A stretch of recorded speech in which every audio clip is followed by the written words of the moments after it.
Bon matin. Bon, je ne sais pas vous, mais je remercie le Seigneur parce que Nicole a eu une semaine difficile. Parce que sa souffrance a découlé une bénédiction pour nous. Hein? Donc, et c'est ça qu'on va en parler durant 7 ans, la nouvelle série que vous avez choisi. Je vous ai lancé le défi de choisir le thème que ça serait plus approprié pour nous et vous avez bien choisi foi dans les chaos. Puis et on va faire un parcours sur le livre d'Habakkuk, puis on va voir comment est-ce qu'on peut voir la foi au milieu du chaos. Puis aujourd'hui, le thème de ce matin, c'est « Pourquoi, Seigneur? » C'est justement tout ce que Nicole nous a conduit ce matin, et c'est un cri de cœur qu'on voit dans la vie d'Habakkuk. Puis, imagine-toi dans une tempête, une autre mer. Tu es là, toute seule, dans cette tempête. Les vagues sont immenses. Le vent souffle violemment. Et tu as l'impression que ton bateau va se renverser à tout moment. Tu es trempé, fatigué, tu cries Dieu à l'aide, mais le ciel reste silencieux. C'est le sentiment qui domine le prophète Habakkuk quand on lit son livre, le début de son livre. Il regarde les chaos en Juda et crie « Jusqu'à quand, Seigneur? Pourquoi, Seigneur? » Ces cris nous est familier à tous. On a prié tout à l'heure pour pour nous lamenter. Lorsque nous faisons face à des crises personnelles, sociales, mondiales, nous demandons où est Dieu? S'il existe, pourquoi reste-t-il silencieux face à tous les chaos de ma vie et de l'humanité? Aujourd'hui, nous allons explorer le premier verset du chapitre 1 d'Habakkuk, verset 1 jusqu'au verset 4, pour comprendre ce que le silence de Dieu nous apprend sur sa grâce et comment cela s'applique à nos vies. Puis, voici notre plan de match. Le silence de Dieu. 1. Le silence de Dieu laisse le cri d'Habakkuk sans réponse apparente. 2. Le silence apparent de Dieu face à l'injustice nous laisse souvent démunis. Et 3. Dieu entend le cri d'Habakkuk et prépare une réponse dans son temps, lui. 4. Dieu entend nos cris aujourd'hui même et ouvre un chemin dans nos silences. Habakkuk 1, verset 1 jusqu'à 4, message dont le prophète Habakkuk a eu la vision. « Jusqu'à quand, Éternel, vais-je crier à toi? Tu n'écoutes pas. J'ai crié vers toi pour dénoncer la violence, mais tu ne secours pas. Pourquoi me fais-tu voir le mal et contemples-tu l'injustice? Pourquoi l'oppression et la violence sont-elles devant moi? Il y a des procès, des conflits partout. Aussi, la loi est sans vie, les droits sans force, car le méchant triomphe du juste et l'on rend des jugements corrompus. » Point 1. Le silence de Dieu laisse le cri d'Habakkuk sans réponse apparente. Habakkuk est un prophète de l'Ancien Testament dont l'origine n'est pas connue. On ne sait pas qui est son père, qui est sa mère. On sait juste qu'il vivait en Juda. Puis, une question pour vous. Lorsque tu entends le mot prophète, quelle est la première image qui vient à ta tête? Porte-parole. Porte-parole, très bien. Prédit l'avenir. Hein? Prédit l'avenir. Prédit l'avenir. Quoi d'autre? Imagine le personnage. C'est ça qui vient sur ma tête. Un homme chauve avec la grosse barbe en train d'écrire quelque chose. C'est ça. C'est la caricature. En fait. Dans une grotte. Pardon? Dans une grotte. Dans une grotte. Oui, une grotte. Il y a les mauvais prophètes, je pense. Ouais. Il y a des- Les faux, ouais. Jean-Baptiste. Puis, oui, Jean-Baptiste, particulier, hein? Élie aussi un peu.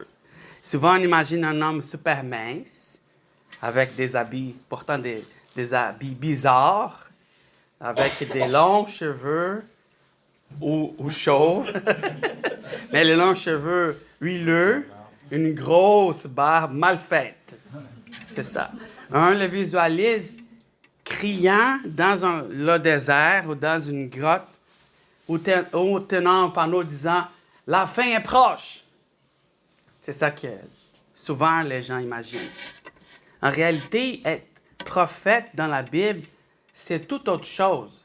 Un prophète est une personne appelée par Dieu pour transmettre son message à son peuple. Il parle au nom des dieux pour avertir, corriger ou encourager. Il est comme le porte-parole divin, très bien, chargé de rappeler aux hommes qui est Dieu et comment vivre selon ses voies. Donc, il est toujours, c'est lui qui nous pointe vers Dieu, vers ce que Dieu veut et comment vivre selon la voie de Dieu. Et j'aimerais que tu imagines une scène avec moi. Habakkuk marche dans les rues avec plein de poussière de Jérusalem. Le soleil brûle au-dessus de sa tête s'il est chauve, mais ce n'est pas la chaleur qui pèse sur lui. C'est le chaos tout autour. À chaque coin de rue, il est frappé par des scènes qui brisent son cœur. Il entend des cris percer l'air. Un homme crie de colère après avoir été volé sur le marché. Un peu plus loin, deux voisins se chicanent, s'insultent, prêts à se battre pour une dispute futile à propos d'un bout de terrain.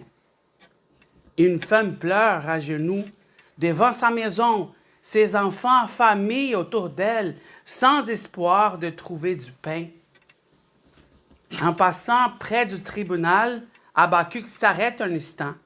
Il regarde un juge sur une estrade glisser un sac plein de pièces d'argent dans sa tunique après avoir prononcé un verdict injuste. La victime repart, tête baissée, tandis que le riche oppresseur rit avec ses amis. Un peu plus loin, il y a du sang sur le sol. Un jeune homme est étendu là, frappé à mort après une dispute. Les passants détournent les yeux. On ne veut pas le voir. Personne ne veut s'impliquer. Le silence des dieux laisse le cri d'Habakkuk sans réponse apparente. C'est ça qui s'y passait, c'est ça qu'il vivait dans son temps. Mais même avec les yeux fermés, Habakkuk ferme les yeux, il respire profondément et même avec les yeux fermés, il ressent le poids de tout cela. Ce n'est pas seulement ce qu'il voit, c'est ce qu'il ressent dans l'air. Une lourdeur, comme si Dieu avait quitté cet endroit, laissant les hommes se déchirer entre eux, comme il est arrivé avec Israël, le royaume du Nord. Alors Habakkuk se tourne vers Dieu. Il lève les yeux vers le ciel, ses mains tremblantes de colère et de douleur. Sa voix se lève, rauque, brisée, et il crie « Jusqu'à quand, Éternel, vais-je crier à toi? Tu n'écoutes pas. J'écris vers toi pour dénoncer la violence, mais tu ne secours pas. Pourquoi me fais-tu voir le mal et contemples-tu l'injustice? Pourquoi l'oppression et la violence sont-elles devant moi?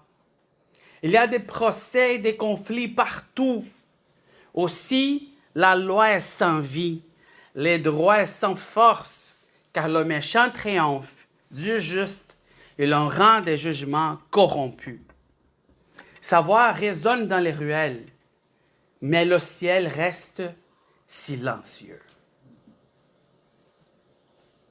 Le silence de Dieu laisse le cri d'Habacuc sans réponse apparente. Nous aussi, comme Habacuc, nous regardons notre monde et nous voyons l'injustice, la violence, la souffrance. Et quand Dieu semble ne pas répondre, nous sommes tous démunis. 2. Le silence apparent de Dieu face à l'injustice nous laisse souvent démunis. Notre monde n'est pas très différent de celui de Juda. Nous vivons dans une société qui a rejeté Dieu. Par exemple, combien de fois entendons-nous dire « on n'a plus besoin de religion, on a la science » ou « croire en Dieu, c'est pour ceux qui ne peuvent pas penser par eux-mêmes ». Les lois de Dieu, qui devaient être une lumière pour notre chemin, sont ignorées et les conséquences sont visibles partout. Prenez la violence qui dévaste des vies, par exemple. Regardez ce qui se passe en Ukraine, où des familles sont séparées, des villages détruits, des millions de gens fuient leur pays en laissant tout derrière eux. Depuis 30 ans au Congo, les guerres pour le contrôle des mines qui produisent des matériaux pour notre téléphone font des milliers de morts chaque année. Et parmi ces victimes se trouve le frère, qui n'est pas là aujourd'hui, mais le frère de notre frère John, qui a récemment été brutalement assassiné, laissant derrière lui une famille orpheline. Et ce n'est pas qu'à l'étranger. Ici à Montréal, la violence est en hausse. Les nouvelles parlent régulièrement de fusillades dans certains quartiers. Les itinérants, eux, sont de plus en plus nombreux, particulièrement en l'hiver, où la vie dans les rues devient un combat pour survivre. Et dans notre Église, nous avons aussi des exemples qui nous rappellent ces réalités-là. Benoît, qui n'a découvert son autisme qu'après 40 ans, porte le fardeau d'une vie marquée par l'exclusion. Emani lutte contre les incertitudes financières tout en cherchant à servir Dieu. Une mère solo, résidente temporaire, limitée à 20 heures de travail par semaine, n'arrive pas à finir son mois. L'éloignement de Dieu ne cause pas seulement des souffrances individuelles, mais aussi un désordre social. On le voit dans les récits bibliques, lorsque le peuple s'éloignait de Dieu, tout s'effondre. Dans Osée 4, 1 et 2, par exemple, le prophète décrit comment le rejet de Dieu et sa loi conduit à des conflits, à des souffrances et même à un désordre dans la nature même. Écoutez la parole de l'Éternel, Israélites, car l'Éternel a un procès avec les habitants du pays. Il n'y a pas de vérité, pas de bonté, pas de connaissance de Dieu dans le pays. Il n'y a que de parjures et mensonges, assassinats, vols et adultères. On recourt à la violence et commet meurtre sur meurtre. Cette responsabilité reste la nôtre. Comment Dieu nous appelle à travers toute l'Écriture à refléter son amour et sa justice dans le monde. Michée 6, 8 le résume bien. On t'a fait connaître, ô homme, ce qui est bien et ce que l'Éternel demande de toi, c'est que tu pratiques la justice, que tu aimes la miséricorde et que tu marches humblement avec ton Dieu. Mais soyons honnêtes, à cause de notre péché, nous échouons souvent à répondre à cet appel. Le péché ne se limite pas à une réalité individuelle. Il y a une dimension collective et structurelle. Depuis la chute d'Adam en Genèse 3, le péché s'infiltre non seulement dans les cœurs, mais aussi dans les relations humaines et les structures sociales. Et Paul en parle en Romains 8, 20, 22, où il explique que la création elle-même a été soumise à la futilité et gémit sous le poids de la corruption. Ainsi, le péché affecte non seulement les individus, mais aussi les systèmes et les lois que ces individus créent. Nous devons reconnaître que même en tant qu'Église, nous sommes souvent complices de ces injustices, consciemment ou non. Nous savons ce qui est juste, ce que Dieu attend de nous, mais à cause de notre chair, nous échouons souvent à vivre selon ses attentes. Paul a décrit avec honnêteté dans Romains 7, 19, « Car je ne fais pas le bien que je veux, je fais le mal que je ne veux pas. » Cette lutte intérieure dont nous partageait Nicole, même pour ceux qui aiment Dieu, est évidente. Elle est là tous les jours. Prenons des exemples concrets. Combien de fois avons-nous lu dans la Bible l'appel à aimer notre prochain, mais trouver des excuses pour ne pas aider quelqu'un dans le besoin? Combien de fois avons-nous évité quelqu'un, soit parce qu'il parle beaucoup, soit parce qu'il est trop négatif? Par exemple, nous savons qu'il y a des itinérants dans nos rues, mais il nous arrive de détourner le regard, nous disant que nous sommes trop pressés ou quelqu'un d'autre s'en occupera. Nous voulons aider, mais notre égoïsme ou notre peur nous freine. De même, Jésus nous appelle à pardonner. Pardonnez, vous serez pardonnés. Pourtant, même dans l'Église, nous avons du mal à pardonner ceux qui nous ont blessés. Nous gardons rancune. Nous évitons des conversations difficiles. Nous attendons des excuses parfaites avant d'être prêts à rétablir une relation. Et nous quittons simplement la famille sans jamais avoir essayé de régler le problème. Même dans nos relations familiales ou au travail, nous échouons à refléter Christ. Nous savons que nous devons répondre avec patience et amour. Mais combien de fois la colère ou l'impatience prend le dessus dans une discussion avec un conjoint, un enfant ou un collègue? Nous justifions nos réactions en blâmant les circonstances, le gouvernement et les autres, au lieu de reconnaître notre incapacité à vivre selon le fruit de l'esprit. C'est ma faute. C'est mon péché. C'est ma chair. Cette incapacité à obéir pleinement révèle une vérité profonde.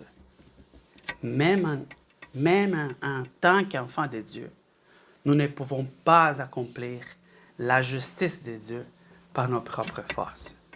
Et nous demandons, pourquoi Seigneur, tu ne changes pas ce système? Pourquoi Seigneur, tu ne changes pas l'autre? Pourquoi tu ne me changes pas? Parce que nous ne sommes pas capables d'entendre sa voix. Nous avons l'impression qu'il est là, qu'il n'est pas là et qu'il ne fait rien. Même si nous sommes souvent démunis face au silence apparent de Dieu, cela ne signifie pas qu'il ne voit pas ou qu'il ne répond pas.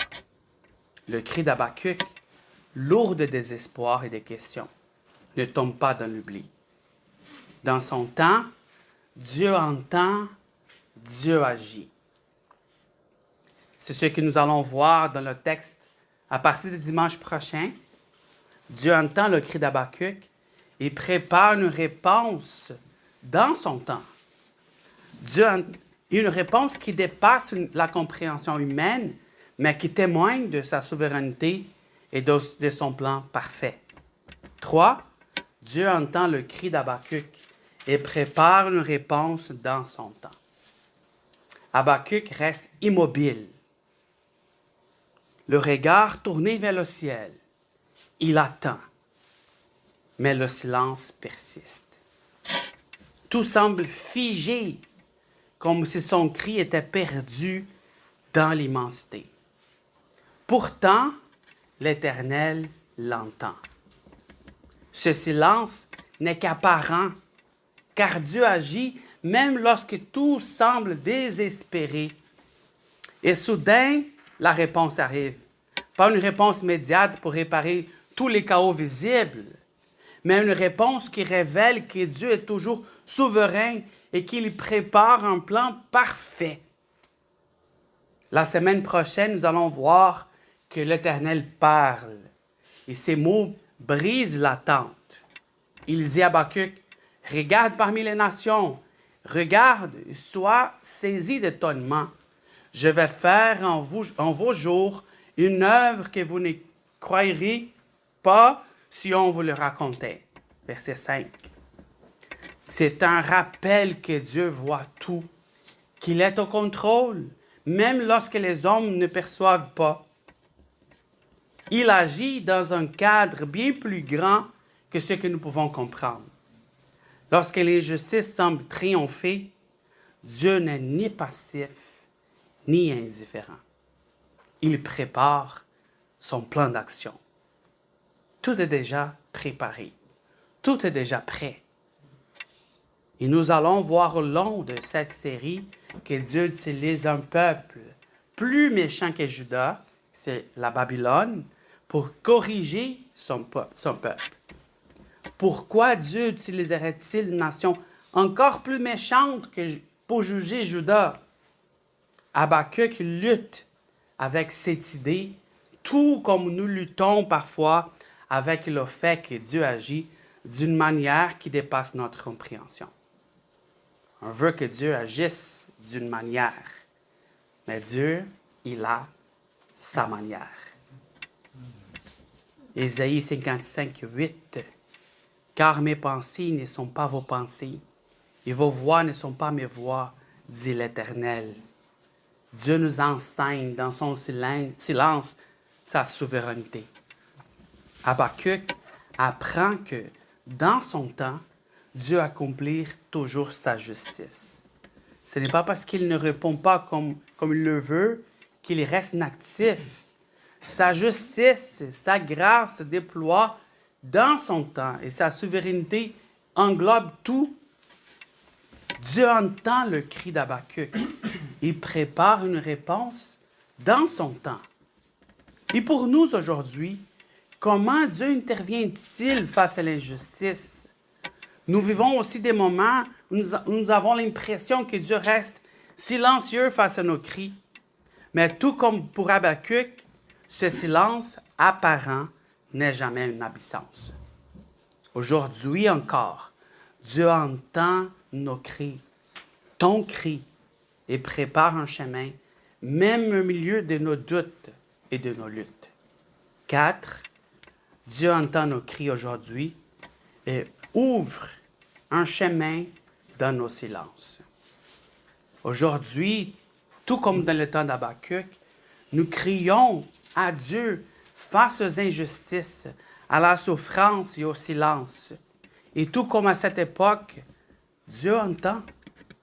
Sa réponse ne ressemble pas toujours à ce que nous attendons, mais elle est là, toujours là, empreinte de sa grâce, de sa provision.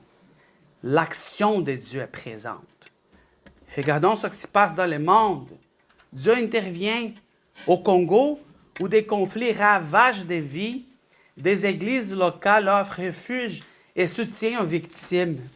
En Ukraine, alors que des bombes tombent, des volontaires risquent leur vie pour sauver des familles, montrant ici l'amour de Christ. Ces actes de bonté, de compassion et de justice ne sont pas de simples coïncidences. C'est la signature de Dieu dans le chaos. La preuve que sa lumière brille dans les ténèbres. Regardons autour de nous. Benoît, dans notre Église, affronte encore le défi de l'autisme et du rejet. C'est dur. Il porte toujours le fardeau, le poids de l'exclusion qu'il a subi toute sa vie. Mais Dieu a suscité Régent, un frère en Christ, pour être un ami fidèle. Chaque semaine, Régent prend le temps de l'écouter, de prier avec lui et de lui rappeler qu'il est aimé de Dieu. Quelle grâce! Ce n'est pas un miracle spectaculaire, mais c'est une grâce tangible. Un rappel que Dieu agit à travers son peuple pour répondre aux cris de cœur brisés. Imani lutte toujours avec des incertitudes financières, mais il a vu la providence divine se manifester à travers des partenaires généreux. Des croyants inspirés par l'amour de Christ l'ont soutenu dans les moments les plus difficiles qu'il subissait. Et la mère solo, dont je vous ai parlé, résidente temporaire, continue de faire face aux restrictions liées à son visa. Les fins de mois restent un défi, mais Dieu a touché des cœurs autour d'elle. Elle a vu des mains tendues, des dons inattendus et des paroles d'encouragement qui ont comblé ses besoins exactement au bon moment. Dans ces gestes simples, nous voyons la main de Dieu. Un rappel que sa grâce agit même dans les systèmes brisés par le péché. Mais la plus grande intervention de Dieu, le chemin qu'il a préparé au milieu du chaos, reste la croix. Jésus, le Fils de Dieu, a porté nos péchés et affronté le silence de son Père pour nous offrir la réconciliation.